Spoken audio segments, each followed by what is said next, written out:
Tuhan kami berdoa, Tuhan hamba-Mu berdoa Tuhan. Buat setiap dari firman-Mu itu menghidupkan kami. Tuhan buat kami ini sungguh-sungguh mengerti. Dan firman-Mu itu Tuhan yang menolong kami. Untuk kami hidup di hari-hari terakhir ini Tuhan. Hamba minta sungguh. Biar Engkau Tuhan, firman-Mu itu yang memisahkan jiwa kami Tuhan. Dari semua yang melekat, dari semua yang setiap dosa-dosa yang menjadi parasit Tuhan.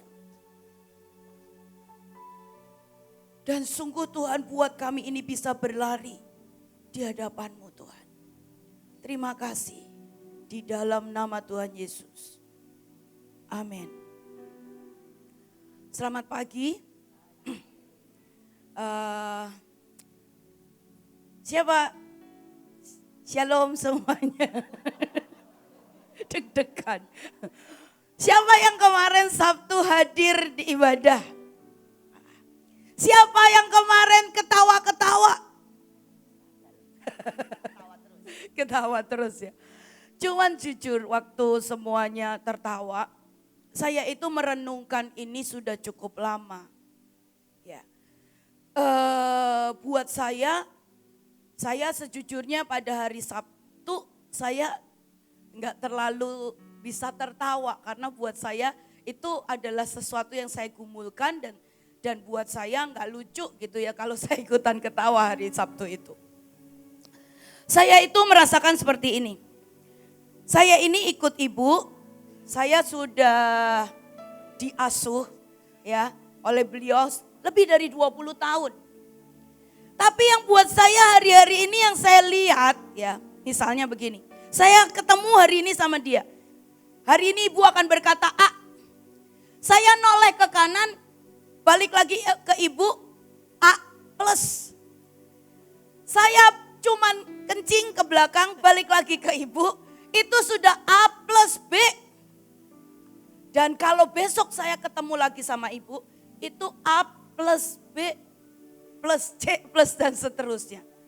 Saya itu melihat ibu itu punya sebuah kecepatan untuk menangkap Tuhan dengan sangat. Padahal untuk ibu kasih saya sebuah berkata begini, Nit, kamu padahal saya itu dengar Tuhan itu di Bangladesh. Tuhan itu ngomong begini, ramu sekali lagi. Tapi ibu memberi saya tugas untuk mengerjakan tanggal 20. Saya perlu dua hari, 3 hari untuk merenung. Dan setiap kali ibu baik sih ya, kalau dulu mungkin dia sudah teriak, Nita seperti itu. Ibu cuma bilang, kapan randonnya gitu. Ya, dan tapi saya sungguh melihat sebuah kelambanan, sebuah kingdom speed yang sudah jauh. Dan itu membuat saya waspada. Itu membuat saya sekali lagi saya mengerahkan sel-sel saya, hidup saya, tubuh saya untuk sekali lagi mengejar itu. Seberapa banyak di sini bisa kemarin beberapa ya mungkin gitu ya yang ikut tertawa, mungkin itu adalah sebagian dari jeritan hati kita. Ya, baru selesai bangsa-bangsa. Udah 34 provinsi. Harus buka lahan, pertanian. Belum lagi PR, saya harus ke Cina. Sejujurnya pada waktu ibu kasih saya ke Cina, saya ini begini, saya tarik nafasnya dalamnya itu sampai dalam sekali. Karena buat saya begini, ibu bilang begini, yang lain boleh berdoa, tapi saya sudah patok kamu dan kamu harus pergi ke Cina. Dan itu saya baru menyadari betapa sebetulnya di diri saya yang paling dalam, Yang saya inginkan itu adalah rest dan menikmati dan semuanya. Ya. Dan hari ini buat saya, jangan pernah biarkan kita tertinggal bahkan lebih dari 10 tahun. Mungkin di sini adalah tempat di mana itu ibu gemakan, ibu kumandangkan, dan jangan pernah izinkan kalau sampai firman yang 10 tahun itu hari ini kita tidak bisa hidupin. Artinya kita sudah sangat melamban. Itu sudah sangat kita tertinggal dari pemimpin kita. Ya, hari ini saya berdoa, saya mau beberapa hal yang kita mau belajar. Yuk kita lihat dari Pengkhotbah 4 ayat yang ke-5 dan ke-6. Kita belajar sedikit tentang rumus fisika. Ya, kecepatan itu adalah jarak yang harus ditempuh dengan waktu yang ada. Ya, jadi kecepatan itu adalah jarak yang harus ditempuh dengan adanya seberapa waktu yang kita punyai. Hari ini saya mau berkata, kita semuanya mau ada di dalam pengangkatan, amin. Dan waktu yang Ibu Iin punya, waktu yang saya punya, waktu yang Miel punya, sama. Dan saya mau berkata tentang jarak. Ibu Iin sudah mendahului semuanya. Ibu Iin udah ada di depan sana. Mungkin Ibu Iin sudah tinggal beberapa langkah lagi. Dan kita masih harus jaraknya, kalau mau dikatakan jarak Ibu Iin jauh lebih dekat daripada jarak kita. Oleh sebab itu seharusnya dengan waktu yang sama, kecepatan kita harus sungguh-sungguh ditingkatkan. Supaya kita bisa semuanya bersama-sama diangkat di awan-awan. Amin. Yuk kita baca dari Pengkhotbah 4 ayat 5 dan 6. Di sini dikatakan seperti ini. Orang yang bodoh melipat tangannya dan memakan dagingnya sendiri. Segenggam ketenangan lebih baik daripada genggam jerih payah dan usaha menjaring angin. Di sini dikatakan pada waktu saya baca dikatakan seperti ini. His sloth is slow suicide. Jadi yang namanya sebuah kelambanan, ketertinggalan, itu kita ini seperti bunuh diri perlahan-lahan. Jadi jangan pernah pikir seringkali, hari ini kalau ada masih banyak yang sembunyi dari tugas. Masih ada banyak yang sembunyi dari semua provinsi, apapun juga yang Ibu Iin sodorkan. Seharusnya kita yang harus menangis. Kenapa? Karena kita sedang membunuh diri kita sendiri perlahan-lahan. Itu membuat kita ini cepat atau lambat kita akan mati. Dan kita akan tertinggal. Saya enggak tahulah dengan yang lain ya. Tapi buat saya cukup warning dengan diri saya. Pada waktu saya benar-benar mendapatkan tugas ke Cina, saya berkata, Tuhan, hatiku ini benar-benar loh. Bukan lagi semuanya ya, kesukaan untuk pergi, untuk tantangan, untuk semuanya. Dan itu bisa sangat melambat. Di sini dikatakan sloth itu adalah deadly sin. Arti kata sloth itu without care atau ignoring. Nah, ayo kita belajar satu tentang ignoring. Ya, yuk kita lihat dari Kejadian. Kita mau lihat Kejadian 18 ayat 6 dikatakan seperti ini. Lalu ini cerita tentang pada waktu Abraham keluar dari tanah yang tempat dia hidup, tinggal. Dan dia harus pergi ke tanah yang Tuhan janjikan.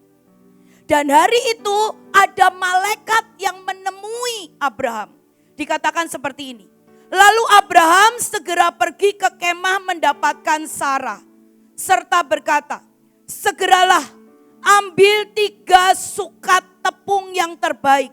Remaslah itu dan buatlah roti bundar. Dikatakan, benar-benar dikatakan Abraham itu membentak Sarah dan berkata, quickly Sarah, siapkan 3 roti bundar.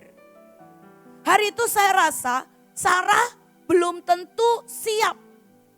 Saya rasa Sarah belum tentu ada persiapan dengan semua bahan-bahan dan segala sesuatunya. Tapi begitu Abraham berjumpa dengan malaikat yang yaitu Tuhan sendiri. Abraham bersujud dan dia dikatakan apa? Dia langsung perintahkan Sarah.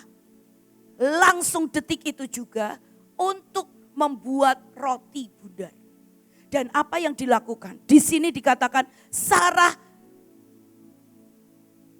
benar-benar melakukan quickly prepare it. Jadi Sarah dengan segera melakukan itu. Dan buat saya di ayat berikutnya, di Kejadian 18 ayat 10 dikatakan sekali lagi seperti ini.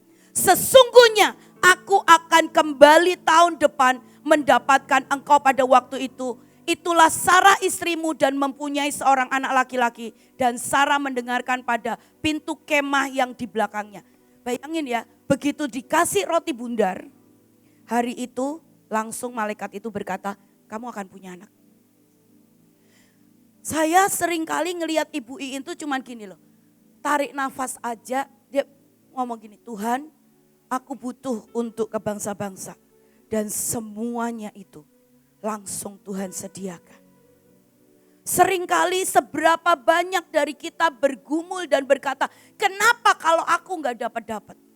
Kenapa kalau aku sampai nangis darah pun kayaknya berat sekali? Ya masalahnya kita tidak merespon Tuhan. Dan kita tidak ikut dengan speed kerajaan surga. Kita melakukannya sesuai dengan ritme kita dan bukan ritmenya Tuhan. Ini loh, lihat pada waktu Sarah langsung merespon dan quickly dengan sangat cepat dia menyiapkan semuanya. Dia langsung dapatkan janji penggenapan itu. Tapi lihat di sini ya. Berikutnya dikatakan seperti ini. Kejadian 21. Nah, ini sesudah semuanya Sarah sudah punya anak. Ya. Seperti ini. Kejadian 21 ayat yang ke-9 dan yang ke-11. Pada waktu itu Sarah melihat bahwa anak yang dilahirkan Hagar, perempuan Mesir itu bagi Abraham sedang main dengan Ishak anaknya sendiri. Berkatalah Sarah kepada Abraham, usirlah hamba perempuan itu beserta anaknya. Sebab anak hamba itu tidak akan menjadi ahli waris bersama-sama dengan anakku Ishak. Dan hal itu sangat menyebalkan Abraham oleh karena anaknya itu. Ditulis itu sangat menyakitkan. Great pain untuk Abraham. Tapi Abraham tidak berkata-kata.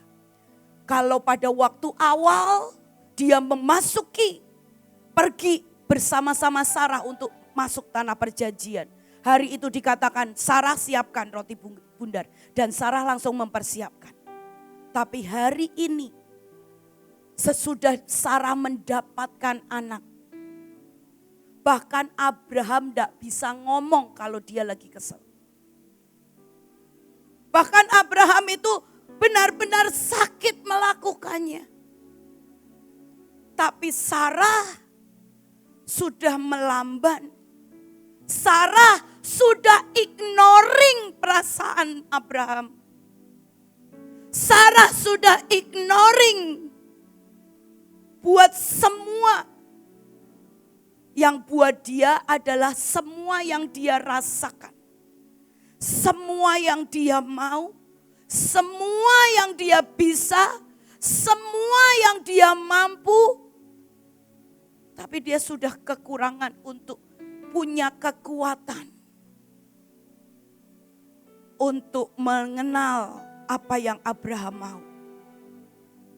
Saya bicara tentang ignoring. Hari itu saya berkata begini, Ibu Iin tidak ada satupun yang menegur daripada kami. Saya masih ingat tutup tahun 2019. Tidak ada satupun dari kita yang ditegur sama Ibu Iin. Tapi hari itu saya melihat Ibu berkata, masuki air terjun dengan ngesot. Masuki air terjun dengan gemetar. Dan hari itu kami memasuki air terjun dengan tanpa perasaan, tanpa persiapan. Dan kami tidak tahu, bahkan saya sebagai pemimpin tidak tahu bahwa itu salah di hadapan Tuhan. Selesai semuanya, Ibu Iin berkata, masuki air terjun dengan hati yang takut dan gemetar. Dan hari itu saya berkata, Tuhan, ada yang salah. Kalau aku tidak tahu bahwa aku masuk air terjun dengan cara yang salah, dan itu tidak sesuai, dan itu tidak seperti yang kau mau, itu ada yang salah. Kalau gini ya, kalau kurang atau apa itu masih nggak apa-apa. Tapi kalau gini loh, udah salah, kita ini nggak ngerti kalau kita salah. Itu sudah kebangetan. Dan hari itu saya tahu, Januari tanggal 1, Jakarta habis dengan yang namanya seluruh air yang menggenang dan membenamkan Jakarta. Tapi saya berkata terima kasih Tuhan. Untuk itu membuat saya berkata sekali lagi saya mulai bangun dari semuanya. Dan saya mulai berkata, Tuhan, buat aku ini ngerti. Kamu tidak perlu bentak, kamu tidak perlu. Tapi aku ini ngerti saat apa yang aku lakukan itu enggak cocok sama engkau. Saya enggak, tapi buat saya gini ya, apapun juga pergumulanmu. Saya ini kalau bicara tentang kelambanan, saya ini bicara pelari yang mungkin teramputasi. Saya berlari dengan kaki yang teramputasi. Tapi hari itu pada waktu saya melihat Jakarta tergenang, saya berkata, saya memutuskan untuk melatih diri saya sekali lagi. Kalau kalian kenal saya, sesungguhnya ada masa-masa yang buat saya sangat berat.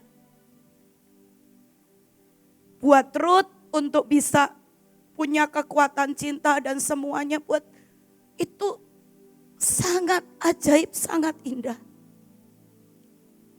Dan saya tahu artinya ada di posisi yang teramputasi.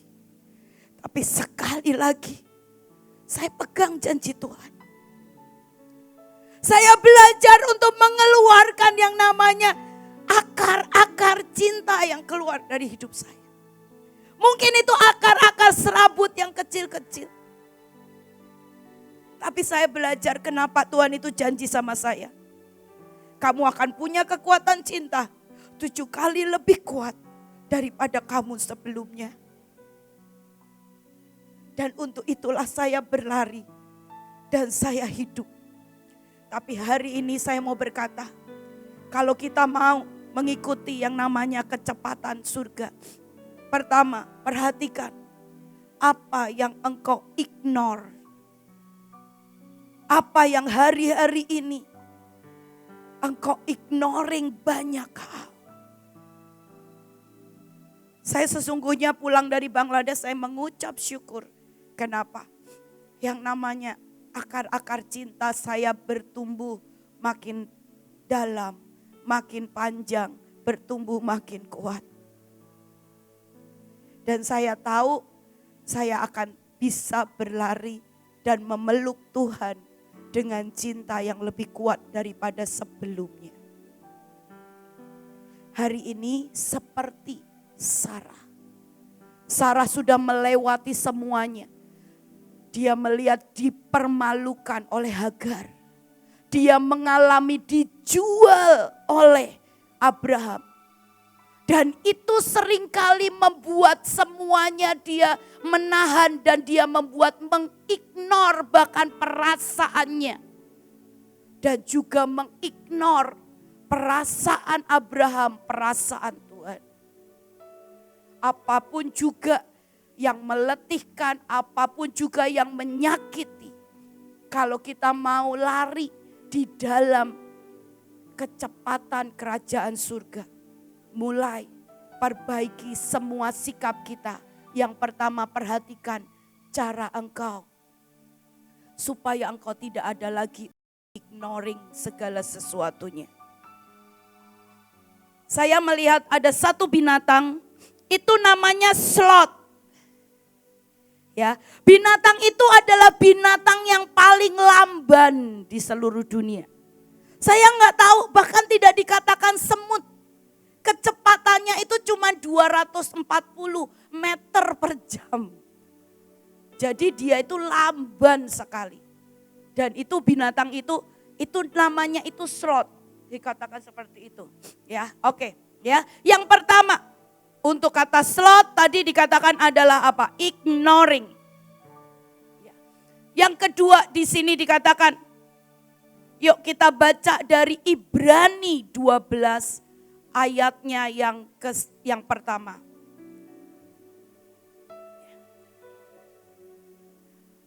Apa yang membuat kita ini tidak bisa mengikuti kecepatan surga? Yang pertama, tadi sudah saya jelaskan tentang rumus fisika. Oleh sebab itu kecepatan kita harus ditambah. Yang namanya kecepatan kita harus ditambah, itu namanya adalah percepatan. Percepatan itu adalah pertambahan kecepatan untuk waktu dan juga jarak yang harus ditempuh dengan jarak yang sama. Itulah yang namanya percepatan. Nah, untuk kita bisa memiliki percepatan, yang pertama yang harus dikurangin itu adalah unsur beban dan gesekan. Ya, untuk kita bisa memiliki yang namanya percepatan, yang harus kita kurangi itu adalah angka dari beban dan gesekannya. Ya, yuk kita baca di sini Ibrani 12 ayat 1. Karena kita mempunyai banyak saksi bagaikan awan yang mengelilingi kita. Marilah kita menanggalkan semua beban dan dosa yang begitu merintangi kita. Dan berlomba dengan tekun dalam perlombaan yang diwajibkan. Di sini dikatakan seperti ini. Strip down, start running and never quit. No extra spiritual fat, no parasitic sin. Ya, dikatakan seperti ini loh. Kita ini hidup di mana jalan-jalan kita ini sedang berlomba di dalam sebuah race. Di mana para pendahulu kita itu sudah melewatinya. Para pendahulu kita sudah lewati jalan-jalan itu. Tapi seringkali yang kita harapkan itu adalah cheering dari para pendahulu kita. Seringkali pada waktu kita menjalani ini, yang membuat kita ini bisa termotivasi, itu adalah pada waktu Ibu Iin kasih tepuk tangan. Pada waktu engkau ini, bayangin ya, Kalau kita ini bisa, padahal sebetulnya ya untuk menghidupi rumah singgah aja. Setiap kali saya itu setiap bulan itu berkata gini, Tuhan Yesus. Tapi Ibu In berkata, Nita bisa mendatangkan seperti ini. Nita bisa membiayai. Nita bisa seperti ini. Dan seringkali saya mau berkata, itu tepuk tangan itu memacu saya lebih lagi. Baik dan benar enggak? Baik kok. Tapi saya mau berkata, di saat tidak ada tepuk tangan, bisakah kita berkata, aku akan berlari, aku akan mengambil, aku akan mencapai tujuanku. Di saat tidak ada tepuk tangan. Di saat tidak ada kata pujian. Di saat tidak ada permen, tidak ada wortel yang membuat kita berlari. Hari ini saya mau belajar, kita ini sedang dibawa Tuhan ke dalam sebuah speed yang sangat cepat. Saya masih ingat sekali, saya naik ke kereta percepatan dan itu yang namanya jet coaster, itu kalah cepatnya. Dan itu semua orang-orang yang ada di dalamnya yang gak bisa ngikutin kereta itu. Saya melihat itu cukup mengerikan. Saya melihat tangannya patah karena kesangkut. Ada yang kepalanya putus karena kebentur sesuatu. Kita ini sedang masuk ke dalam sebuah era percepatan yang sangat cepat. Saya enggak tahulah bagaimana mungkin nanti saya pun sedang menggumuli, saya sedang mengunyah, saya sedang menambah percepatan di dalam hidup saya. Tapi hari ini yang bisa saya ceritakan, saya katakan seperti ini. Kalau engkau lamban itu bukan artinya enak loh. Engkau harus nangis dengan itu. Karena itu seperti bunuh diri pelan-pelan. Dan apa yang terjadi dengan kelambanan yang Sarah yang terjadi. Bayangin ya, kalau hari itu sesudah berkata, Abraham sebel gua sama gundikmu. Singkirin Ismail. Tapi kalau Sarah masih berkata, aduh kok Abraham kesel. Abraham sorry ya, udah deh enggak apa-apa aku hidup berdamai. Enggak akan pernah ada Ismail loh. Tapi karena sebuah kelambanan itu mematikan, itu membuat sebuah sesuatu yang merobek di dalam rencana Tuhan. Dan itu yang menjadikan masalah sampai hari ini. Yang kedua tadi seperti saya katakan, no extra spiritual fat, no parasitic sin. Spiritual fat. Jujur pada waktu saya dikasih tugas ke Cina, sekali lagi saya itu berurusan dengan Tuhan. Tuhan itu bilang begini, dasar gendut, dia bilang gitu. Dasar gendut, kamu males kan ngangkat pedangmu lagi. Saya itu begitu pulang Bangladesh saya berkata, sudah selesai satu bangsa. Dan saya segera ketemu pacar saya happy banget. Pacar saya itu kasur saya, itu kesayangan saya. Dan happy banget pada waktu saya disuruh ke Cina. Saya tuh berkata, saya percayalah Ibu Nita gak akan berkata tidak sama Ibu Iin. Tapi hari ini saya mau berkata, saya tahu hati saya, kenapa seseorang itu bisa sangat fat dan berlemak? Kenapa? Karena semua protein yang masuk itu tidak seimbang dengan energi yang kau keluarkan. Hari ini kita tahu kita setiap kali makan di tempat ini kita dapat semua makanan dengan gizi yang terbaik. Jadi mari ayunkan pedangmu. Amin. Dan ambil sekali lagi semua yang membuat engkau ini menggendut. Saya hari-hari ini saya berkata begini, Tuhan, Saya tahu untuk setiap bulan saya masih harus beriman untuk rumah singgah. Tapi Ibu Iin tahu, mulai tahun ini kami memutuskan untuk membangun Bantar Gebang. Ada duit buat keramik, saya beli keramik. Ada duit buat atap, saya beli atap. Dan saya berkata, Tuhan, saya ajari aku untuk tidak gendut lagi. Untuk aku melatih sekali lagi otot-ototku. Seringkali kita ini udah enak gitu loh. Setiap kali kan kita ini semuanya Mahanaim sediakan. Jadi saya senang banget setiap kali ya kalau ke bangsa-bangsa. Ibu Iin kirim, Nita kirim benih. Wah asik ya kan. Dapat duit ya kan, ditransfer sama Ibu Nike. Ditransfer tapi kebutuhannya segitu ya. Jadi itu bagus, itu untuk latihan kita supaya kita ini tidak gendut. Serius, ini bahaya, ini sangat-sangat. Dan yang dikatakan seperti ini, parasitic sin, itu semua dosa yang menggerogoti kekuatanmu. Parasit itu sebetulnya gini, sekali engkau cabut, sekali engkau kebaskan, itu sebetulnya bisa. Tapi itu gerogoti kekuatanmu. Ya, semuanya yang menggerogoti hari-hari ini. Oke. Yang terakhir. Itu di Galatia 5 ayat 17. Ya. Dikatakan seperti ini, sebab keinginan daging berlawanan dengan keinginan roh. Dan keinginan roh berlawanan dengan keinginan daging. Karena keduanya bertentangan. Sehingga kamu setiap kali tidak melakukan apa yang kamu kehendaki. Jadi seperti ini.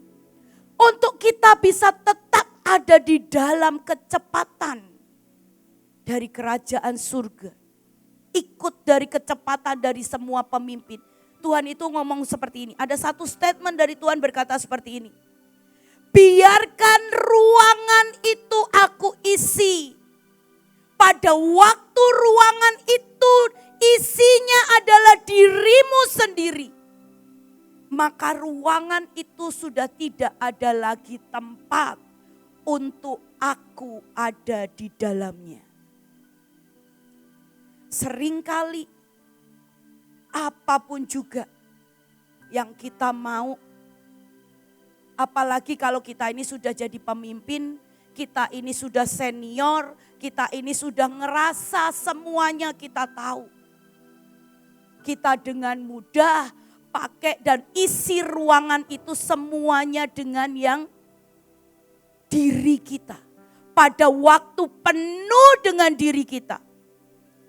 Tak akan pernah itu bisa diisi oleh Tuhan. Dan pada waktu Tuhan sudah tidak punya ruangan di dalam hidup kita.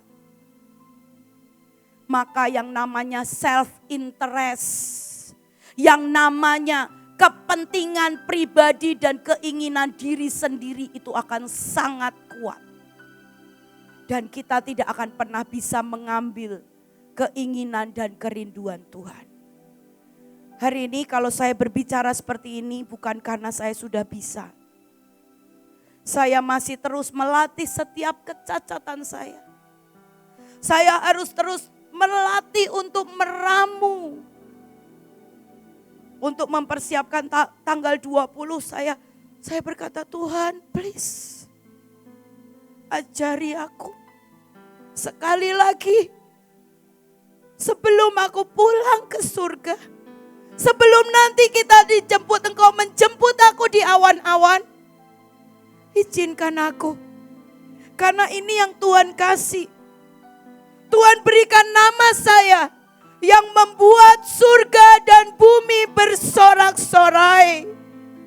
Tuhan berkata, nak, engkau yang membawa surga.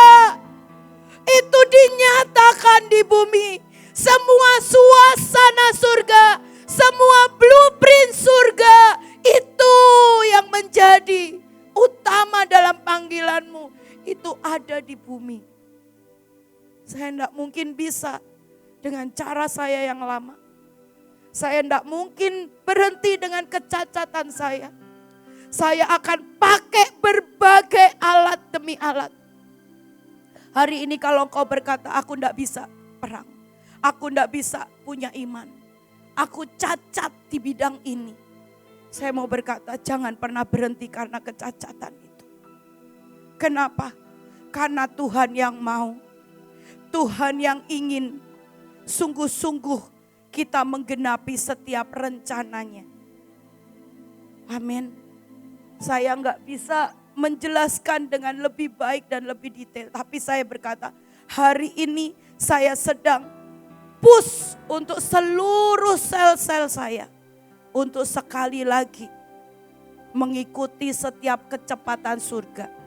Supaya saya tidak berjarak dengan pemimpin dan juga dengan Tuhan. Saya minta satu lagu.